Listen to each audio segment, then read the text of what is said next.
So we will be continuing with motion under gravity.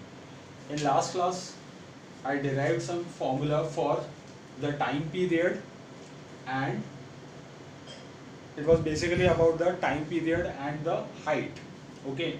Now today we will be discussing about body which is projected from the ground, which goes up to some height. Okay, comes to rest, then again comes back to the ground. Okay, so let's first consider the motion for from A to B, that is from this point to this point.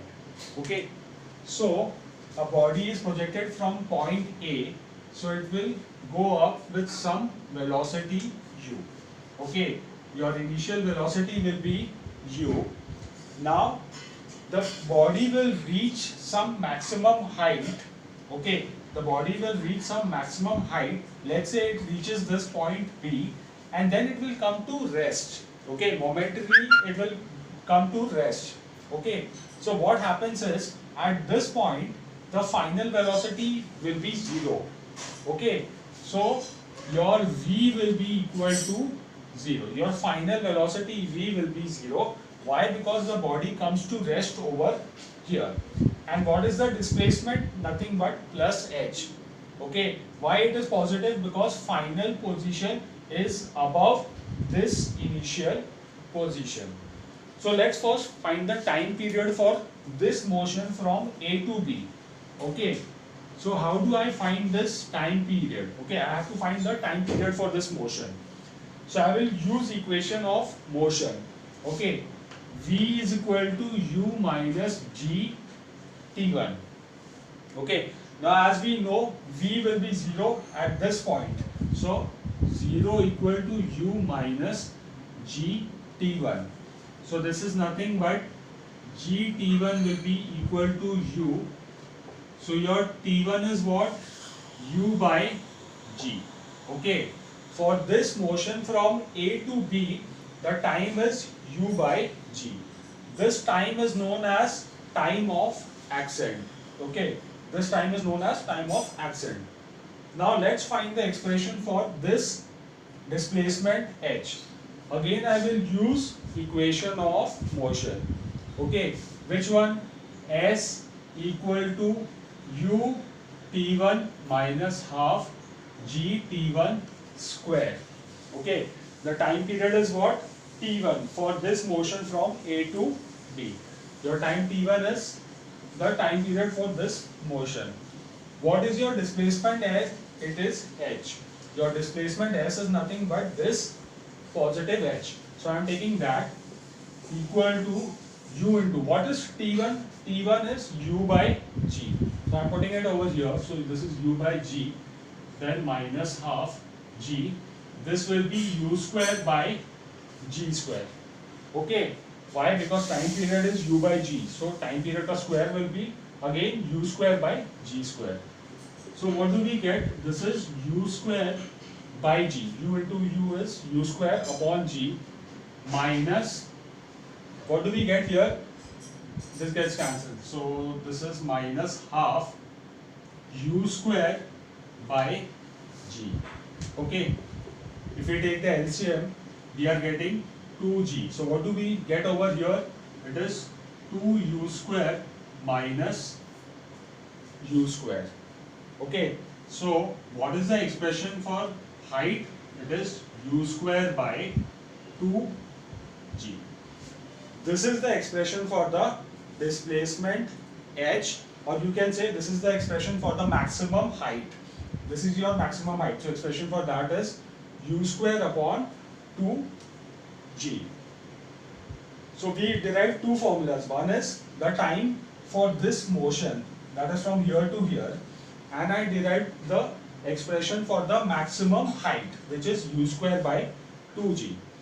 Now let us consider the other case. Okay, let's consider the motion from B to A. Okay, let's consider the motion for B to A.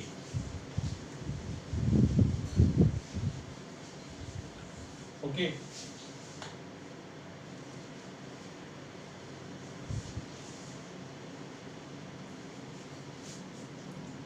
now we are considering the motion from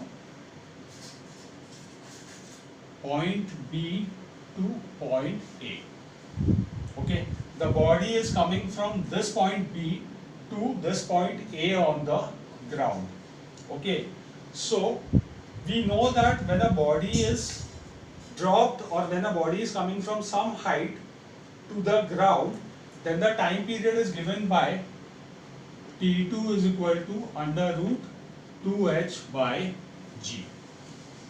This is the expression for time period when a body is dropped from some height, okay, or body is released from some height and the body is coming down. So this is the expression. Now I will put value of h. H what we got, u square by 2g. H is u square by 2g. So if I substitute, what do I get? This expression. Okay, this gets cancelled. So we get T2 is equal to under root u square by g square. If I take the square root of this, what do I get? T2 is equal to under root, the square root will get eliminated. This will be u by g. Okay, so what we can see is that the time of descent is also the same. The time of descent is also u by g. You're getting this? The time taken to go from A to B is same as time taken by body to come from B to A. So your time of descent and time of ascent is same. So what will be the total time of flight? We can say what will be the total time of this flight.